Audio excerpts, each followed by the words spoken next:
자, 이어서 우리 태도에 대해서 계속 좀 더 알아보도록 할게요. 지금까지는 우리는 그 태도의 개념을 좀 살펴봤죠? 그러면서 태도와 행동 간의 관계도 좀 보면서 태도의 어떤 예측 이론들을 좀 살펴봤어요. 그래서 이번 시간에는 좀 뭐냐, 우리 태도가 변화가 되느냐 안 되느냐, 이런 걸 좀 살펴보게 될 거. 그럼 변화가 된다면 어떻게 변화가 되느냐? 변화가 안 되는 이유는 또 어떤 이유들이 있을까? 이걸 보면서 이제 마케팅 이론을 같이 살펴보게 되는데요. 이렇게 의사결정 과정에 이 태도가 가지는 역할들, 또 이제 전반적으로 여기 신념, 태도, 의도도 우리가 태도라고 조금 전에 그 우리 1교시, 2교시 시간에 배웠죠? 그래서 그 의사결정 과정에 영향을 미치는 이 태도를 좀 살펴보는데, 요번 그 3교시 때는 그 태도 변화에 대해서, 그래서 태도 변화 어떤 특성, 영향 요인, 저항, 태도 변화가 안 되는 어떤 저항시키는 저항 요인이라든가 거기에 관련된 요인, 이론들이 좀 있어요. 이런 이론들과 더불어서 마케팅 전략을 살펴보는 시간이 될 것 같습니다. 자, 제가 여러분들 질문 하나 던지면 태도는 지속적인가? 태도는 변화하는가? 물론 이런 질문을 던지면 여러분들 뻔히 다 대답을 할 거예요. 태도는 당연히 변화하겠지. 그렇죠? 변화하겠죠. 여러분들도 어떻게 살아오면서 보게 되면 나의 태도가 지속적이었다가도 변화되는 경우도 종종 있을 것이다. 그렇죠? 그래서 소비자 태도는 지속적이지만 불변은 아니라는 사실이에요. 변화는 분명히 있다. 그러나 상당히 지속적인 일관성이 강하다. 그러나 변화는 없는 것은 절대 아니다. 불변. 그래서 개인적인 경험이나 외부적 요인에 의해서 변화할 수가 있다라는 거죠. 변할 수가 있다라는 겁니다. 그래서 이걸 그럼 어떻게 변화를 하냐? 이런 개인적인 경험 같은 게 뭐예요? 학습이죠. 학습. 우리가 이제 다음 시간에는 학습이라는 것을 좀 배우게 되는데, 학습이나 이런 걸 하게 되면 나의 신념이 형성이 되죠. 신념이 만들어지게 되죠. 신념, 내가 인지, 그동안의 어떤 주관적 지식 이런 얘기라 그랬었잖아요. 그래서 이 태도의 그 선행 요인이라고 하는 이는 신념이 형성이 되는데, 내가 학습을 통해서 내가 어쩌면 그동안 몰랐던 어떤 무언가를 또 새로운 걸 알게 된다면 나의 신념이 변화가 이루어지겠죠. 그 신념이 변화가 이루어지면 당연히 태도도 변화가 된다라고 보시면 될 것 같아요. 그래서 마케터들의 여기를 많이 노리죠. 신념을 변화시키는 노력을 많이 한다라고 말씀을 드렸었죠. 또 한 외부적인 요인으로서는 그 외부적인 요인도 당연히 어떤 상황적인 요인이 되겠죠. 이벤트라든가 어떤 나의 경제적인 상황이라든가 내가 살아가는 내 주변의 그 상황들이 변하게 됨으로써 변하게 된 태도 또한 변할 수도 있다라고 보시면 될 것 같아요. 그러면서 태도가 변화되면 행동이 변화가 된다라고 지난 시간에 좀 많이 얘기했던 것 같아요. 그래서 우리의 태도 변화는 어떤 설득인 겁니다. 결국에 우리가 태도를 변화시키려고 한다. 태도를 변화하려고 한다라는 것은 누가 주로 많이 해야죠? 네, 마케터가 할 일들이죠. 마케터들이 외부 자극을 갖다 줌으로 인해서 그 외부 자극을 주는 것 자체가 어떻게 하면 저 소비자의 태도를 변화시킬 수 있는가를 노력하는 게 어떻게 보면 마케터가 하는 일이라고 할 수 있을 겁니다. 그래서 태도가 변화돼야 내 상품을 사게 한다는 이런 저기가 되겠죠. 혹은 내 상품을 끝까지 유지하게 만드는, 그러니까 마케터가 태도를 변화시키기도 하지만 태도를 더 강화시키는, 이 둘 다 똑같은 일들을 많이 하게 되죠. 변화도 하지만 강화도 시켜준다. 변하지 않게 아예 좀 더 지속성을, 일관성을 더 강하게 만들어 놓는 거죠. 그것도 한다라고 보시면 되죠. 여튼 그래서 우리가 설득 과정을 통해서 생각이나 감정을 변화시킨다는 것이 바로 우리가 보다 태도다라고 이야기를 할 수가 있겠죠. 그런 것이 이제 태도 변화도 마케터가 할 일들이다라고 보시면 될 것 같아요. 그래서 이 태도 변화의 그러면 특성이 있을 거 아니겠어요? 그래서 태도 변화의 특성을 우리가 살펴봐야 태도 변화가 어떻게 이루어지는구나라는 걸 안다라면 태도 변화에 대해 우리가 어떻게 대응을 해야 되는지를 우리가 알 수 있을 거예요. 그래서 첫째, 이게 태도 변화의 특성을 보게 되면 첫째가 태도는 욕구보다도 변화시키기가 용이하다. 이게 무슨 얘기냐면, 욕구라는 것은 뭐예요? 사회적 하나의 가치거든요. 문화적 가치에서 발생되는, 내가 배가 고프다. 나는 밥을 먹어야 된다. 내가 배가 고프다. 그래서 오리엔탈 쪽 대한민국 사람이라면 일반적으로 밥을 라이스를 생각을 하잖아요. 그게 욕구 충족을 시켜주는 거니까. 그렇지만은 만약에 미국 사람이라 내가 배가 고프다 그럼 빵을 먹거나 다른 걸 일부터 이탈리아 사람들 스파게티를 먹든, 이런 식으로 그 욕구 자체는 어떤 사회적이고 문화적인 하나의 가치관이에요. 거기서부터 생겨난 거거든요. 그러니까 이거는 변화시키는 게 너무 어려운 거야. 변화가 안 되는 건 아니죠. 그것도 변화시킬 수 있겠죠. 그러나 그 변화시킨 것이 무척이나 시간도 오래 걸리고 그 노력도 되게 많이 걸리겠죠. 많이 투입을 해야 되겠죠. 노력의 정도가. 그러다 보니까 태도는 욕구보다는 변화시키기가 용하다는 거죠. 욕구는 변화시키기가 너무 어렵다. 그러나 태도는 그거에 비해서는 쉽다. 라는 사실을 우리가 이제 인지를 하게 되고, 그 다음에 인지 두 번째 요소로서는 인지적 요소는 감정적 요소보다 변화시키기 용이하다. 요거는 이제 뭐예요? 여러분들 그 태도의 구성 요소로서는 항상 그 태도의 그 선행 요인이 신념이라 그랬잖아요. 신념, 그다음 태도는 어떤 감정 평가라 그랬죠. 감정의 요소라 그랬잖아요. 그런 다음에 이제 후에 이제 구매 의도, 행동의 의도 이렇게 넘어간다 그랬죠. 그런데 신념을 변화시키는 게 신념이 어떤 인지적인 요소잖아요. 인지적. 그래서 즉 따라서 인지적인 요소는 감정적 요소를 변화시키기가 용이하다. 그러니까 인지적을 걸 갖다가 변화시키는 것이 훨씬 더 편안하다라고 보시면 되죠. 유리하다. 감정을 변화시키. 즉 감정을 변경을 시키려면 인지적 요소부터 변화를 주게 되면 감정적 요소도 변화가 따라오게 된다. 그게 태도의 구성 요소로서 우리가 저번 시간에 봤던 1, 2교시에 봤었던 ABC 모델에 의한다라면 그걸 우리가 알 수 있겠다라고 보시면 되겠죠. 그 다음에 약한 태도는 아무래도 강한 태도를 변화시키기가 용이하다. 세 번째. 약한 태도니까. 태도가 약하니까 강도가 적다는 거잖아요. 이건 관여도로 비교를 봐서도 관여도가 높은 게 아니라 관여도가 낮다라고 할 수 있는 거죠. 그 대상이나 어떤 서비스. 그러니까는 우리가 대상이라고 하는 제품이나 서비스 같은 거기에 관련된 그거에 관한 태도가 약하다. 그럼 저관여 있을 확률이 높은 거죠. 저관여는 어떻게 변화가 되기 쉽죠. 브랜드 교환이 되기 쉽다. 그래서 약한 태도는 강한 태도보다 변화시키기 아주 용이하다라고 보시면 된다는 거죠. 강한 태도는 경쟁 상품의 정보는 이런 걸 다 무시해버리고 거부해버리죠. 다음에 이제 네 번째는 상표 대행가는 확신이 부족하다. 확신이 부족하니까 어떻게 하겠어요? 변화시키는 거겠죠. 어떤 다른 정보를 더 훨씬 더 수용적이건 다른 정보를 더 찾아가죠. 그래서 그런 정보에 의해서 나의 신념과 태도가 변화가 된다라고 보시면 되겠죠. 그리고 다음 정보가 모호하다. 정보가 모호하다는 건 결국은 조금 전에 네 번째 본 것처럼 뭐예요? 불확실한 거죠. 불확신 거죠. 확신이 아직 안 쓴 겁니다. 정보가 모호하니까. 그러니까 당연히 태도 변하는 건 당연하다고 할 수 있겠죠. 이럴 때 우리는 명료한 정보를 갖다 전달을 해준다. 그래서 정확한 정보를 전달하기 위해서 뉴스나 이런 것들도 어떻게 해요? 그냥 앵커가 얘기하는 게 아니라 기자가 얘기하는 게 아니라 뭐다? 전문가들을 갖다가 모시고 전문가들과 어떤 대화를 통해서 전문가들과 이야기를 통해서 미팅을 통해서 그런 정확한 정보를 전달함으로써 어떤 태도 변화를 갖다가 정확하게 해주죠. 다음에 여섯 번째는 관여 수준도가 낮을 때 당연하죠. 아까 말씀드렸듯이 저관여와 고관여 있을 때 우린 저관여 상태에선 상표 전환이 아주 쉽다. 그것 뜻은 뭐냐? 태도 변화가 아주 용이하다라고 할 수 있겠죠. 네. 일곱 번째는 태도가 상호 모순이 된다. 서로 상반된다 이거죠. 서로 상반된다게 되면 당연히 그게 뭐예요? 그 제품이나 서비스와 같은 대상의 태도가 강한 태도가 형성된 게 아니고 그렇죠. 확신한 게 아니라는 거죠. 그렇게 되면 당연히 변화가 된다. 그래서 정확한 그 정보를 전달해 주면서 태도를 정확하게 해준다. 그래서 태도 변화를 통해 이때는 모순돼 있으니까 어떤 제품이나 대상의 태도가 모순 서로 반대되는 이런 현상들이 자꾸 벌어지게 되니까 어떻게 해요?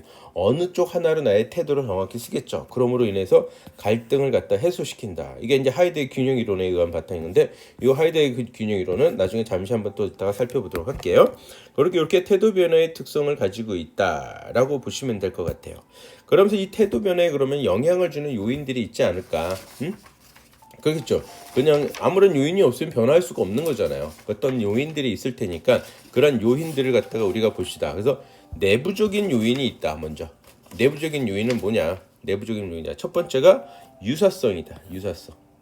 첫 번째 유사성이다. 그러니까 태도 변화가 어떤 그 영향 요인이 나 자신 내부에서도 일어나기도 하고. 그렇죠. 이거는 어떤 개인적인 성격이라든가 여기에 좀 더 관련이 좀 더 있다라고 할 수 있겠죠. 그 다음에 두 번째에서 외부 주변의 환경에 의해서 변화되기도 한다라고 보시면 될 것 같죠. 그래서 이런 내부적인 요인과 외부적인 요인에 의해서 태도 변화는 좀 빨리 이루어지기도 하고 늦게 이루어지기도 하고 아예 변화가 이루어지지 않기도 하겠죠. 그래서 이런 요인들을 보게 되면 내부적인 요인으로서는 첫째 유사성. 기존의 어떤 제품이나 대상에 대해서 기존에 있던 나의 태도가 있었을 거 아니에요. 그 다음에 이제 또 새로운 태도도 형성이 되잖아요. 이것저것 어떤 정보를 통해서 혹은 학습을 통해서 봤더니 기존의 나의 태도나 지금 새롭게 생긴 태도나 유사하다, 비슷하다. 그러면 태도 변화가 안 이루어지겠죠. 뭐 당연한 얘기겠죠. 어떤 제품의 대상에 대해서 예전에 내가 가지고 있었던 태도나 지금 내가 가지고 있는 태도나 이 태도를 감정 평가라는 측면에서 봤을 때 별 차이가 못 느끼긴다. 유사하다. 그러면 변하지 않겠다. 태도 변화가 안 이루어진다라고 보시면 되겠죠. 다음에 일관성이죠. 우리가 그 태도의 그 구성의 3요소 있었잖아요. 인지, 감정, 행동. 여기 이제 인지는 갖다가 신념이라 그러면 금방 여러분들이 와닿을 거예요. 또 신념, 감정, 행동 이러한 것이 일치가 될수록 안정적이고 고정적이다. 이럴 때는 완전히 태도 변화는 거의 이루어지지 않는다라는 거죠. 그래서 나의 신념이라든가 나의 감정 평가라든가 나의 행동 의도나 행동 자체가 동일하다. 서로 일치한다. 그러면 이건 태도는 완전히 일관성, 지속성 확실하게 갖고 있는 거죠. 이건 변화가 거의 이루어지지 않는다라고 보시면 되겠죠. 그런데 이게 일관성이 없다. 그러면 변화되겠죠. 다음에 조화성입니다. 기존의 어떤 태도, 내가 가지고 있는 태도나 다른 태도, 이거는 이제 그 한 제품이나 한 서비스, 그러니까 하나의 제품이나 서비스에 가지고 있는 기존 태도, 그런 그 첫 번째 유사성에 하고 있는 게 아니라 내가 A란 제품, 그러니까는 예를 들다라는 부분이면 어떤 기존 태도와 다른 제품에 대한 태도의 조화가 동일하다. 조화성이 있다. 즉 내가 안나푸르나 안나푸르나 트레킹을 되게 좋아합니다. 그 안나푸르나 좋아하는 이유는 뭐죠? 안나푸르나 좋아하는 이유는 이게 자연적이든 거죠. 내추럴하다라는 거죠. 그래서 어떻게 한다? 안나푸르나에서 입장할 때 사람을 갖다가 제한을 둔다. 하루에 100명만 된다. 200명만 된다에 대해서 거부감이 없다라는 거죠. 나는 자연적인 걸 좋아하는 나의 태도가 있고 그 자연을 보호하기 위해서 사람을 갖다가 좀 제한을 둔다. 통행을 제한을 둔다. 이거에 대한 또 거부감이 없는 거죠. 당연히. 그러니까 둘 다 조화가 이루어진 거죠. 서로 다른 대상이나 저거에 대해서 사람을 제한을 두는 것, 방문객을 제한을 두는 것, 또 하나 이런 대상이 있고 또 하나는 그 트레킹 코스가 자연적이다라는 걸 또 제한이 되기보다 나의 대상이 되겠죠. 둘 다 조화가 이루어지기 때문에 이런 조화성이 있게 되면 태도가 변화가 상당히 힘들어진다는 거죠. 다음에 유용성이죠. 유용성은 뭐냐면 이용 가치라고 생각하세요. 이용 가치. 어떤 외부 환경에 대해서 이용 가치. 내가 무엇을 하기 위해서 이용 가치가 있느냐 없느냐. 내가 주변의 환경에 대응하기 위한 이용 가치가 있냐 없냐라는 거죠. 근데 외부 환경이 변했어요. 외부 환경이 변했는데 기존에 있던 그것이 유용 가치가 계속 꾸준히 동일하게 적용이 되냐? 적용이 되지 않느냐. 적용되지 않는다면, 즉 이용 가치가 적기 시작한다면, 이용 가치가 감소된다라면 태도는 당연히 변화된다라는 얘기예요. 그래서 이렇게 내부적인 네 가지 유사성, 일관성, 조화성, 유용성의 어떤 여부에 따라서 태도 변화는 이루어지기도 하고 안 이루어지기도 한다 보시면 되겠죠. 그다음 이제 외부적인 거예요. 외부적 요인에서는 첫 번째가 이제 메시지 원천입니다. 메시지 원천이라 그러면 우리가 보통 뭐라 그래요? 어떤 광고, 어떤 사람, 그다음에 특정 기간, 어떤 책, 뭐 이런 거가 메시지 원천이 되겠죠. 이런 메시지 원천의 어떤 전문성, 신뢰성, 호감성 등이 나의 태도 변화에 영향을 미친다라는 거죠.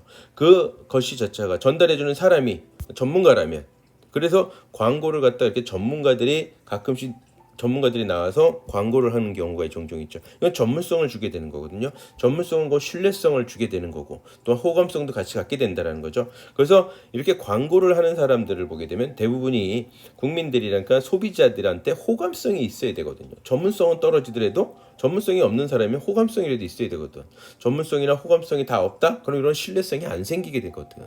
그렇기 때문에 메시지를 전달하는 원천이 가지고 있는 특성이 태도 변화에 영향을 미친다. 그래서 전문성이나 신뢰성이나 호감성 같은 거가 되겠죠. 다음에는 이제 메시지 내용과 전달 방법. 당연히 설득적이고 객관적이어야 된다. 설득적이고 객관적이 되겠죠. 그렇기 때문에 메시지를 전달한다. 어떤 설득하는 과정에 있어서는 변호사들만큼 하는 사람들이 드물죠. 이 변호사들. 그래서 변호사들이 어떤 보면은 정치가 애들이 많은 것 같아요. 메시지를 전달을 잘하고 객관적으로 설득적으로 잘 하지 않습니까? 그러니까 설득적으로 하게 되다 보니까. 그래서 이 메시지의 내용이 어떤 설득적이고 객관적이게 되면 어떤 태도의 변화는 당연히 이루어진다라고 보시면 되겠죠. 그다음 메시지를 이제 뭐 팁으로 본다라면 메시지의 효과적인 전달은 뭐가 제일 좋다? 시각적인 것이 가장 좋다. 그래서 변호사들이라든가 정치인들이라든가 어떤 정치 논쟁을 벌인다든가 광고나 이런 걸 보게 되면 다 시각적인 자료들을 많이 활용을 하게 되는 거죠. 그래서 PPT, 프레젠테이션, 원래 프레젠테이션 자체가 뭐예요? 내가 가지고 있는 무엇인가를 듣는 사람들한테 듣는 사람들한테 보여주면서 나의 그 의도를 갖다 설득시키려고 하는 거잖아요. 나의 생각이나 이런 걸 전달을 하면서 설득을 시키기 위한 과정이다. 그래서 시각적인 자료들을 PPT 자료들은 많이 활용을 하는 것이 있다라고 보시면 되겠고, 이것도 일전에 설명한 것 중에 하나가 될게요. 기억하시는 학생들이 있을지 모르겠지만 인쇄 매체는 정보 전달에서 많이 이용한다. 그러니까 신문 같은 이런 매체는 정보 전달, 그래서 텍스트가 되게 많죠. 방송 매체는 감성적인 전달, 좀 시각적인 어떤 이미지 이런 걸 많이 활용하는 이런 게 되겠죠. 이것이 태도 변화를 일으키는데 상당히 영향을 크니까. 그 다음에 또 공포 분위기를 조성한다. 이게 이제 정치와 마케팅에서도 많이들 이용하죠. 공포 분위기, 위협하고. 이런 것들이 이제 공포 분위기에 이용하게 되면 소비자들은 단순해져요. 생각 자체가. 불안한 거 이런 걸 되게 싫어하잖아요. 아주 단순해. 그러지기 때문에 그걸 이용해서 하는 것이 있고, 이러한 자료는 여러분들 그 책자의 230페이지에 239페이지에 있거든요. 그거 한번 나중에 에피소드들 그 저자분이 많이 적용해 놨더라고요. 한번 나중에 여러분들한테 읽어보시면 재밌는 이야기들이 좀 있더라고요. 자, 그거 이제 그래서 공포 분위기가 태도 변화에 영향을 상당히 많이 미친다. 다음에 집단의 소속감 정도예요. 특히 이제 사회 계층이 이렇습니다. 내가 속해져 있는 사회 계층이 어떠냐에 따라서 그 나의 태도 변화가 많이 이루어질 수도 있다, 적게 이루어질 수도 있다. 그러니까 소속감이 높은 계층들. 대한민국에서는 약간 예외 그 이야기지만은 대한민국에서는 이런 소속감이 상당히 높게 나타나는 집단들이 있죠. 그 중에 가장 대표적인 게 세 가지입니다. 첫째가 해병대 분들이 이 소속감이 상당히 높아요. 그 때문에 해병대만큼 일반 군인들하고는 다르게 해병대만큼은 제대하고 나서도 자주 모이죠. 그러면 그 기수별로의 어떤 그 위계층이라 그러나요? 이런 것도 아주 잘 돼 있고, 그 다음은 이제 두 번째로 상당히 강하다는 게 고대의 모임이 또 강한 편이라고들 합니다. 고대들의 모임이 고려대학교의 그 모임이 상당히 또 그 소속감이 상당히 강하게 나타난다라고 보시면 되겠고, 그 다음 세 번째로서는 또한 그 호남 향후회가 또 상당히 소속감이 상당히 세고, 그렇기 때문에 잘 모인다라고 표현해야 되나요? 그렇게 된다라고 하죠. 어찌됐건 이렇게 어떤 그 내가 속해져 있는 집단, 그 집단의 소속감 정도가 상당히 강하면 어떤다? 태도 변화가 이루어지지 않아요. 그대로 그걸 유지하게 돼 있습니다. 왜? 그 사회계층에 나는 계속 원 오브 댐이 되고 싶거든요. 사회계층의 구성원이 계속 되어야 되기 때문에. 하여튼 이렇게 집단의 소속감의 정도가 강하면, 근데 이 사회계층이 좀 하이 클래스면 하이 클래스로 더더욱 그게 강한 경향이 나타난다라고 보시면 될 것 같아요. 다음은 이제 저항감이죠. 조직 구성의 저항감. 일반적으로 사람들은 변화하는 것보다는 안정을 더 추구해요. 변화하는 것보다는 안정을 훨씬 더 추구하는 경향이 상당히 강하다. 그래서 조직을 혁신을 한다, 개혁을 한다, 이게 상당히 어려워요. 그래서 그 개혁을 한다라는 이런 말들이, 혁신을 한다, 개혁한다는 말이 생각보다 되게 어렵습니다. 선호는 원하긴 하지만 그럼 내가 불편함을 겪어야 되거든요. 변화하는 건 기존에 내가 갖고 있는 나의 모든 것들 갖다 바꿔야 되거든. 그럼 기득권이라 그런 표현을 할까요? 이런 것들 갖다가 버릴 수도 있어야 되거든. 그때 불편함이 생기거든요. 불편하게 생기면 사람들 되게 싫어합니다. 안정적이고 편안하고 싶어하는 게 사람이거든. 그래서 조직 혁신이 되게 어렵다라고 보시면 될 것 같아요. 다음 속의 공포 분위기는 여러분들 책자에 있는데 한번 여러분들 이용해 보시고, 이렇게 바이러스나 테러를 이용한 마케팅 수단을 사용하면 매출이 엄청나게 증가된다. 이렇게 보시면 되겠고요. 그다음 이제 태도 변화의 저항 요인이 있어요. 태도 변화를 안 하려고 하는 어떤 요인이 있는 거예요. 그렇기 때문에 마케터들의 어떤 아주 정교한 기술이 필요한 거예요. 태도 변화하는 저항 요인이 아주 심하게 있습니다. 그것이 이제 일반적으로 태도가 갖고 있는 특징, 지속성과 일관성. 이 지속성과 일관성과 어떤 저항 요인들 때문에 그래요. 그럼 저항 요인, 태도가 지속성과 일관성을 가지고 있으니까 항상 저항을 하려고 하고 있거든. 그런데 거기에 또 저항 요인이 같이 또 들어가 있다. 그럼 정말 태도 변화는 어렵다. 되게 벼르기 어렵다. 이 태도 자체가 지속성과 일관성을 가지고 있는데 거기에 저항 요인이 같이 들어갔다. 거기에 더 합해지게 되면 태도 변화는 정말로 어려운 상황이 벌어진다라고 보시면 될 것 같아요. 첫 번째가 그게 이제 상반되는 주장.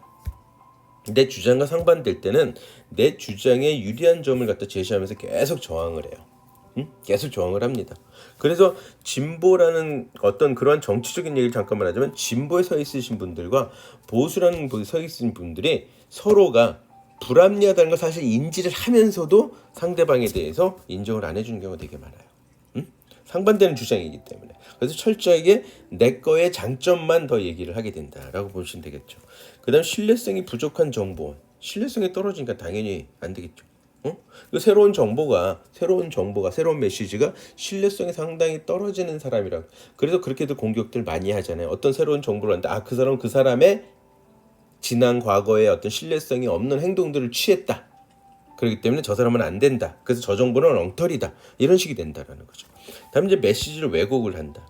우리가 그 사람들 인간들은 그러잖아요. 선택적으로 정보를 수용한다 그랬습니다. 나한테 이로운 것들만.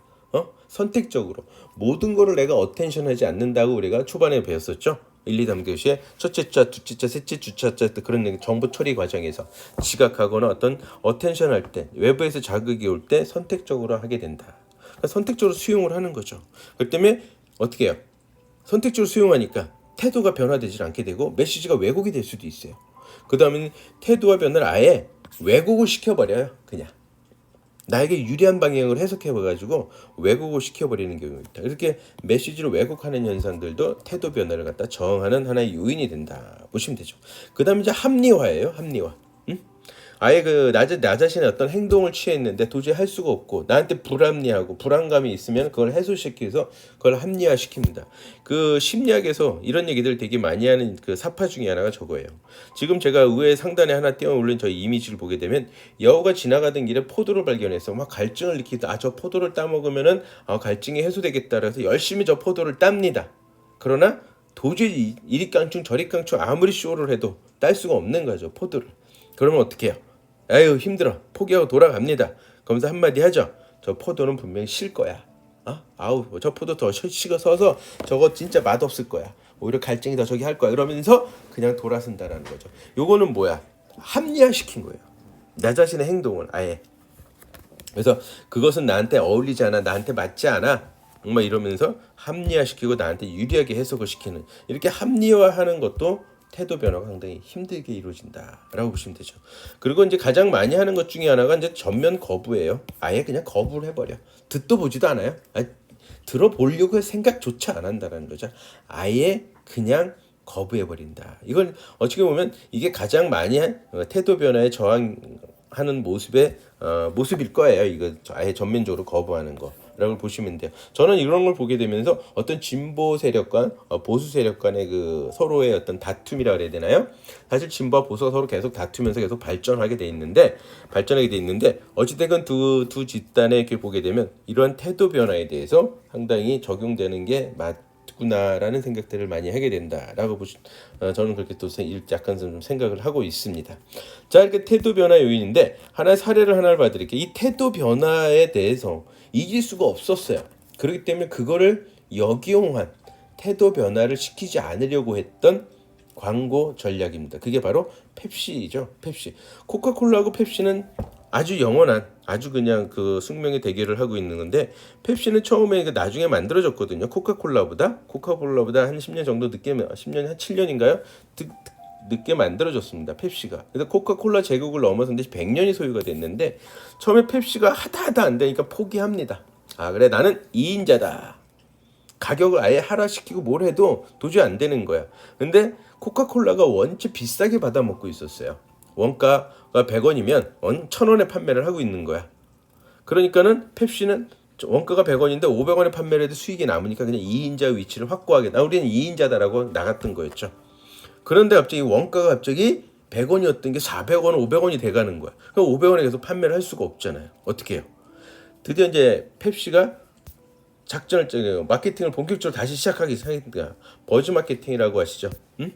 이렇게 눈을 가리고 펩시와 콜라를 먹어보기 어느 게 더 좋은가? 그랬더니 펩시가 선택했다라는. 그러면서 그걸 막 소문을 내는 거예요. 버즈 마케팅이 막 소문을 내는 거잖아요. 그 벌처럼 계속 윙윙윙윙윙 떠들게 하는 이런 버즈 마케팅을 써가면서 포지셔닝도 아예 수정 전략을 합니다. The choice of next generation.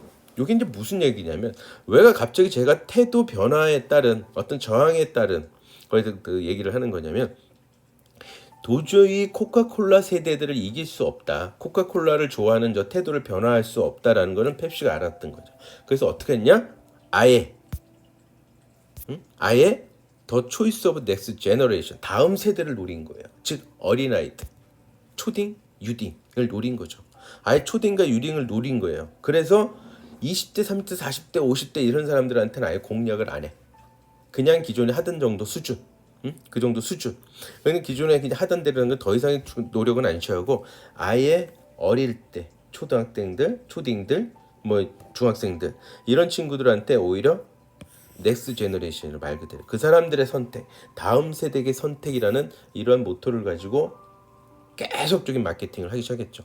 그러면서 어떻게 했냐, 기성세대를 집육 공략은 코카콜라 정면 충돌은 피하면서, 정면 충돌하면 돈이 너무까지도 저 태도 변화를 일으킬 수 없다라는 걸 알고 포기했고, 그리고 난 다음에 코카콜라를 아예 신세대로 밀어붙이는 브랜드 포지셔닝을 한 거죠. 이건 신세대, 새로운 세대, 넥스트 제너레이션이 먹어야 되는, 마셔야 되는 콜라다라는 것을 한 거죠. 그래서 결국에는 어떻게 해요? 이겨낸 거죠. 그 친구들이 초등학교 유딩 때, 중딩 때, 고딩 때 먹던 그 친구들이 나중에 20대, 30대, 40대가 돼가지고는 펩시를 찾았다라는 거죠. 계속. 왜? 그 친구들은 태도 변화가 안 이루어지는 거죠. 태도 변화가 이루어지고 어릴 때 펩시를 좋아했으니까 그걸 꾸준히 유지하게 된 거야. 태도 변화가 안 이루어지는 이 상태가. 그래서 100년 만에 매출 25%, 이익이 10%를 코카콜라를 앞지르는 이런 상황을 만들어냈다라는 거죠. 그래서 원터치를 나중에 한번 날리죠. 한동안 그래서 펩시가 하다가 최근 들어서는 다시 코카콜라가 역전시키긴 했는데, 어찌됐건 이런 식으로 태도 변화를 아예 저항이 너무 힘드니까, 저항에 대해서 너무 힘드니까 아예 태도 변화를 인정하고 다른 마케팅 전략을 펼쳐라는 거죠. 대안을 잘 선정했던 거였겠죠. 자, 이런 태도 변화에 따른 이론을 갖다가 좀 한번 살펴볼게요. 태도 변화에 대한 이론. 태도 변화에 대한 이론을 보게 되면 이걸 어떻게 변화가 되나, 이젠. 그럼 태도가 변화가 됐는데 안 된다고 하지 않았잖아요. 지속성, 일관성을 갖고 있고 저런 저항 요인이 되면 태도 변화는 이루어지지 않는다고 했잖아요. 그렇지만 태도 변화가 그렇다 불변이라는 얘기도 아니라 했잖아요. 그래서 태도 변화는 이루어집니다. 그랬을 때 가볍게 좁은 의미에서 보게 되면 기존의 태도를 가볍게 변화하는 것도 있지만, 거기 플러스 새로운 태도를 형성하는 거와 기존 태도를 강화하는 것도 태도 변화다라고 우리가 인지를 하고 그 의미를 해석을 하고 태도 변화에 대한 이론들을 좀 살펴보게 되는데, 이 이론들에 대해서 여러분들이 너무 자세하게 암기하고 공부하려고 하지 말고 그냥 이 이론들은 이런 거구나 정도 여러분들이 이해하고 넘어가는 수준이었으면 좋겠습니다. 제가 하나하나서 보게 될 텐데, 균형 이론, 일치성 이론, 인지 부조화 이론, 자기 지각 이론, 사회적 판단 이론, 정교화 가능성 이론이 있어요. 우선 그 균형 이론부터 봅시다. 균형 이론은 뭐냐면 일관성을 유지함으로써 심리적으로 편안한 느낌을 갖고 싶어 하는 거예요. 응? 심리적으로 편안한 느낌을 가지려고 하는 게 사람이거든. 응? 편안한 느낌을 내가 갖고 싶잖아요. 불안감, 긴장, 이런 텐션 갖고 싶어 하지 않잖아요. 그렇기 때문에 균형이 깨질 때가 있죠. 균형이 깨지면 균형 회복을 위해서 노력을 합니다. 편안하게 해서 긴장 해소를 하기 위해서. 그래서 긴장 해소를 위한 방어 기제가 발생이 되면서 기존의 신념이나 태도를 변화시킴으로써 균형 상태를 다시 유지하려고 그래. 깨졌어. 균형 상태가 깨진 건 신념이나 태도를 그대로 유지하니까 균형 상태가 깨진 거잖아. 그러니까 그 태도를 변화한다라는 거예요. 그래서 균형 상태를 유지한다고 하는 것이 이 밸런스 시어리, 균형 이론이라는 거죠. 하이더의. 그런 게 뭐냐면, 예를 들면 균형 이론을 좀 더 세부적으로 설명을 하면, 개인이 있습니다. 이게 소비자예요. 클라이언트인데 이 사람은 어떤 브랜드를 좋아합니다. 그리고 어떤 배우도 좋아해요. X를 배우라고 보세요. 이게 보통 X를 뭐냐면 PR 모델이나 중거인 혹은 제품의 속성입니다. 그 다음에 그 배우도 그 브랜드를 좋아해. 그래서 좋아한다. 좋은 그 감정일 때 플러스예요. 나쁜 감정일 때 마이너스예요. 이렇게 표시를 하는 겁니다. 그렇게 되면 이 세 가지를 그 요소를 보고서는 하게 되면 어떤 케이스가 나오냐면 대략 8가지의 케이스가 나와요. 이렇게. 그 중에 위의 것은 균형적인 관계, 밑에 것은 불균형 관계인데, 자, 하나의 예를 보게 되면 박군이 콜라를 좋아합니다. 코카콜라를 좋아해요. 내가 아는 A 배우도 코카콜라를 좋아해. 그러니까 다 좋은 거잖아. 그러면은 내가 편하죠. 불편함이 없죠. 그 다음에 박군이 콜라를 좋아해요. 근데 나는 A 모델을 싫어해요. A 모델도 콜라를 싫어해. 별 상관없잖아. 나 편해요 그냥. 이런 거죠. 요런 것은 즉 마이너스 각각의 세 가지의 요소가 곱해서 플러스가 나오면 좋은 거야. 균형적인 관계이다. 그러나 이 세 가지를 곱해서 마이너스가 나오면 불편한 관계입니다. 불균형 관계라는 거죠. 그래서 이렇게 8가지 중에 하나 예를 들어서 불균형 관계 예를 들어 나는 콜라를 싫어해. 나는 콜라를 싫어합니다. 근데 나는 저 배우가 좋아. A 배우가 좋아. 근데 A 배우가 콜라를 좋아하네? 불편하죠. 나는 싫어하는데 A 배우는 좋아하네? 불편하죠. 나는 저 배우가 좋은데. 이렇게 되는 거예요. 이게 불편한 거예요. 불균형 관계가 되는 거죠. 나는 콜라를 싫어해. 또한 나는 A군도 싫어해. 근데 그 A군도 콜라를 싫어해. 그럼 나도 싫어하는데 쟤도 싫어하네? 괜히 불편한 거야. 요런 그렇게 불균형 삼각관계야 균형 삼각. 그래서 불균형한 상태가 되면 균형 상태로 옮기려고 한다라는 것이 균형 이론이다라고 보시면 될 것 같아요. 자, 그럼 다음으로서는 이제 그 뭐가 있냐면 두 번째 이론으로서는 여기서는 이제 우리가 이 균형 이론으로서 광고 무대 선정 시 광고 무대 선정 시 확실하게 해줘야 된다는 거죠. 광고 무대 선정 시 이 균형 이론을 가지고 찾는다. 그래서 내가 좋아하는 사람, 내가 싫어하는 사람, 일반적으로 소비자들이 거기에 맞춰서 모델을 선정을 해야 된다는 거죠. 다음 이제 일치성 이론인데 요거는 균형 이론하고 차이가 하나 있다면 강도예요. 강도. 어떤 좋아하는 강도. 자, 균형 이론은 요소들 간의 정부 좋아하고 싫어하고 정부의 관계를 파악을 한 거잖아. 그러면서 이걸 갖다 정부의 관계를 갖다 변화시킴으로 인해서 불균형한 걸 균형으로 맞추려고 한다라는 것이 균형 이론이다라고 보면 일치성 이론은 그 강도에 따라 강도에 따라 변화하는 게 다르다라는 거죠. 어떤 거를 선택해서 변화할 거냐라고 보는 거죠. 즉 약한 태도를 갖다가 변화를 한다. 약한 태도를 변화한다. 이게 무슨 얘기냐? 박구는 스키를 좋아해요. 아니 싫어해요. 싫어하잖아. 박구는 스키 싫어하는데 근데 박구는 김군을 좋아하는데 이 김군이 스키를 좋아하네? 이럴 때 그럼 박구는 불균형한 상태가 됐죠. 균형 이론에 의하면. 왜? 셋 다 곱하면은 또 마이너스가 나오잖아. 내가 싫어하는데 김구는 좋아해. 그럼 내가 불편하잖아. 불균형하잖아. 그러면 이따 박구는 어떻게 한다? 변화를 일으키게 되는 거죠. 박구는 스키를 좋아해야 되거나 아니면 박구는 김군을 싫어해야 되거나 둘 중에 하나 선택을 해야 되죠. 그래야지 균형으로 가는 거니까. 이때 박구는 선택을 해요. 스키를 좋아하는 것으로. 그게 강도가 약하다. 내가 그냥 스키 좋아하면 되지 뭐. 즐기지 않더라도. 근데 나는 김군을 너무 좋아하기 때문에 김군을 싫어할 수는 없어. 좋거든. 그 강도가 세거든. 그러면 나는 스키를 싫어하는 감정을 좋아하는 감정으로 이렇게 변화를 한다. 즉 약한 태도 쪽을 갖다가 변화한다. 약한 태도를 약한 요소를 갖다 강도가 약한 걸 갖다가 변화시켜서 나의 태도를 변화시킨다라는 것이 일치성 이론이다라고 보시면 돼요. 다음 순 이제 인지 부조화 이론이에요. 인지 부조화 이론은 두 개의 인지가 두 개의 정보가 두 개의 이런 정보들이 조화를 이룰 수도 있지만 이게 부조화될 수도 있거든. 그럼 아주 불편한 거다. 서로 반대가 되면 상충이 되는 경우엔 어떻게 돼요? 내가 불편한 감정이 생기고 갈등 긴장이 이루어진다라고 보시는 거예요. 이렇기 때 이게 이제 부조화가 이루어졌으니까 어떻게 돼요? 부조화가 이루어졌으니까 갈등 긴장이 형성되니까 이걸 갖다 해소화시키는 거가 되는 거죠. 특히나 이런 일들은 관광객 이런 관광 현상에서 많이 발생이 돼요. 기대를 했는데 현장에 갔더니 내 기대에 다 못 미치는 거야. 그게 되게 맛있을 거라고 봤는데 갔더니 맛이 없어. 응? 이렇게 되면 이제 부조가 난 거죠. 비싸게 돈 주고 왔는데 비싸게 내고 입장료 들어왔는데 이게 뭐야? 우리나라 그거보다도 못하네. 되게 많았거든요. 제가 특히나 초창기에 싱가포르 수족관 막 이런 데 이렇게 다닐 때 보게 되면 야 우리나라 저기 삼성동에 있는 수족관보다도 못하네. 다음에 그런 현상이 또 벌어졌던 게 베트남에 그 섬 다니는 하롱베이가 있거든요. 근데 딱 배 타고 나서 하는 얘기 손님들이 야 우리나라 5, 6도 하는 거하고 똑같네 뭐 별로네 뭐 이런 식이에요. 부조화가 이루어진다는 거죠. 이렇게 막 부조화. 그래서 조화를 이루어지는 행동들을 제가 막 취할 수밖에 없는 거. 만족을 드려야 되니까. 그래서 이 부조화를 감소시키는 태도로 우리가 형성을 시키려고 노력을 왜 왔는데 이왕 왔으니까 또 만족해야 되잖아. 무언가 만족할 수 있는 행동을 자꾸 찾게 된다는 거죠. 이게 이제 인지 부조화 이론이다라고 보시면 될 것 같고요. 그 다음에 이제 셀프 퍼셉션 시어리, 그 자기 지각 이론이에요. 이건 뭐냐면 행동을 보고 태도가 변하는 거야. 그냥 행동을 보고 태도가 변한다.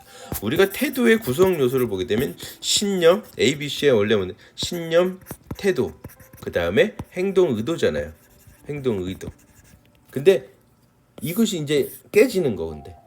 오히려 그냥 행동 하나를 보고 나의 태도를 변화시키는 것이 자기 지각이에요. 내가 하는 행동을 보고 내가 어떤 취하는 행동을 보고선 그럼 내가 나의 태도가 나의 신념이 이거였구나. 이게 아니 A가 아니고 B였구나. 이렇게 변화시키는 거예요. 이게 자기 지각 이론이다. 태도 변해. 즉 무슨 여행을 갔습니다. 이게 특히나 관광 이론에 되게 많이 적용이 됩니다. 관광 현상에 해외 여행을 갔는데 나는 술을 못 먹는 줄 알았더니 어떻게 하다 보니까 술을 먹게 됐는데 술이 되게 맛있고 좋은 거야. 나는 원래 술을 못 먹는 줄 알았거든. 그랬는데 가가지고 봤더니 소주 맥주는 못 먹었는데 갑자기 중국에 가서 소위 얘기해서 백주를 먹었습니다. 백주를 먹었는데 그 독한 백주를 먹는데 이게 거꾸로 다음날 머리도 안 아프고 너무나 깔끔하고 깨끗하고 또 내가 좀 못 먹는 줄 알았더니 또 많이 먹고도 다음날 자면 이상이 없다.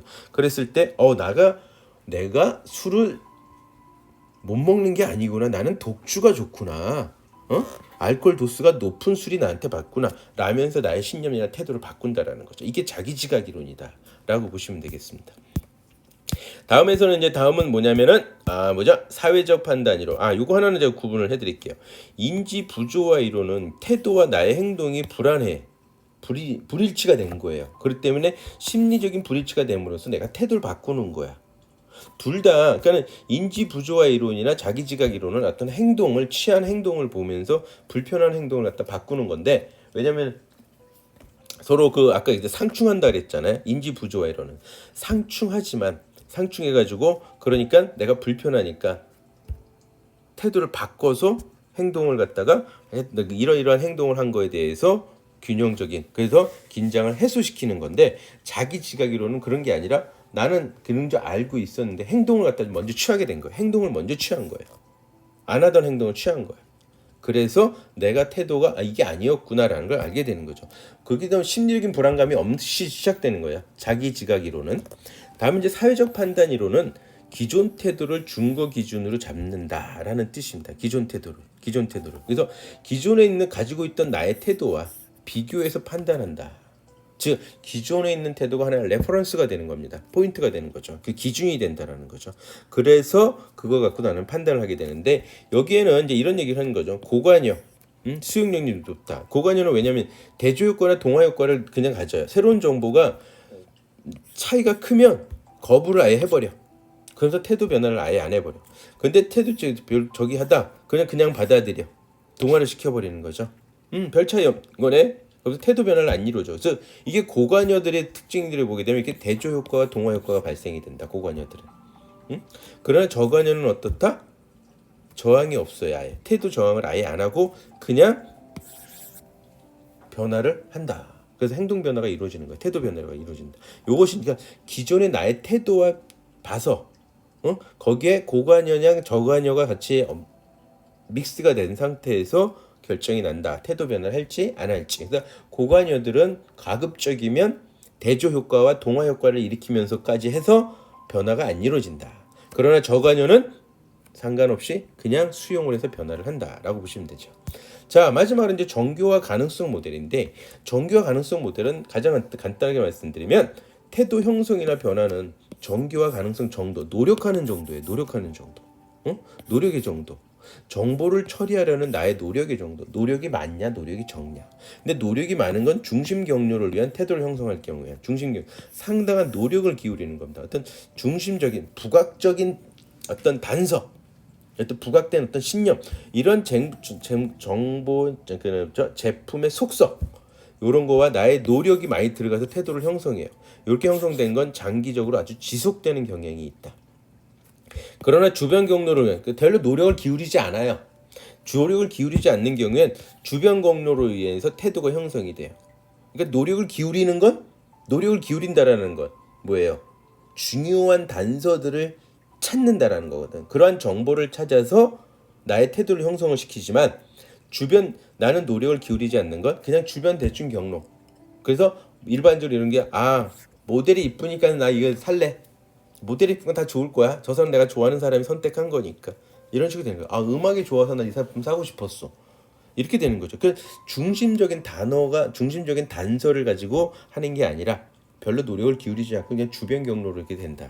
이런 모델이 이렇게 돼 있어요. 이걸 보게 되면 하나의 그 프로세싱 진행 방법이 이래요. 어떤 자극이 있습니다. 자극이 딱 들어왔어. 근데 정보를 내가 처리할 동기가 있느냐 없느냐, 정보할 처리가 능력이 있느냐 없느냐, 이게 뭐예요? 내가 노력을 하겠느냐 안 하겠느냐거든. 처리할 동기가 있느냐 없느냐. 아 귀찮아 안 할래. 아니 할래. 그래. 나 능력 될 거야. 이렇게 적극적으로 덤비는 노력을 많이 기울인다. 그럴 때 이제 반응을 보이게 해줄 때 내가 고생을 해서 노력을 해서 호의적이냐 비호의적이냐 나눠지겠죠. 호의적이게 될 땐 긍정적인 태도로 변화가 되는 거고 비호의적인 부정적인 태도가 이루어진다라는 거죠. 이렇게 중심적인 경로를 갖다가 하게 된다. 그러나 그 반대로 어떻게 한다? 아니오예요. 별로 노력을 기울이지 않아. 이럴 때는 주변 단서가 존재하느냐? 응? 주변 단서가 존재하면 그 주변 단서에 의해서 행동이 변화가 되는 거예요. 그냥 모델이라든가 어떤 배경 음악 같은 거 이런 거 가지고 그런 주변 단서가 변화가 그런 것도 없다. 그럼 초기 나의 태도로 그냥 다시 환원이 돼 버려. 난 노력도 기울이지 않았는데 주변 단서도 없는데 내가 보고 싶은 이쁜 모델도 없는데 내가 호감이 되는 사람도 없는데 그럼 초기대로 그냥 바로 환원이 된다라고 보시면 되죠. 아예 또한 무관한 거예요. 응? 이렇게 무관한 것들도 당연히 어떻게 된다? 무관한 것도 주변 단서가 존재하지 않으면 된다는 거죠. 존재하지 않으면 초기 태도로 그냥 가는 거고 존재하면 태도가 그냥 그 주변 단서로 인해서 변화가 된다. 이것이 정교화 가능성 모델이다라고 보시면 될 것 같아요. 자, 이렇게 해서 태도 변화와 관련된 이론들을 몇 가지를 좀 살펴봤습니다. 자, 다음으로서는 그 태도 변화에 따른 마케팅 전략을 한번 살펴보도록 할게요. 요건 잠시 쉬었다 하겠습니다.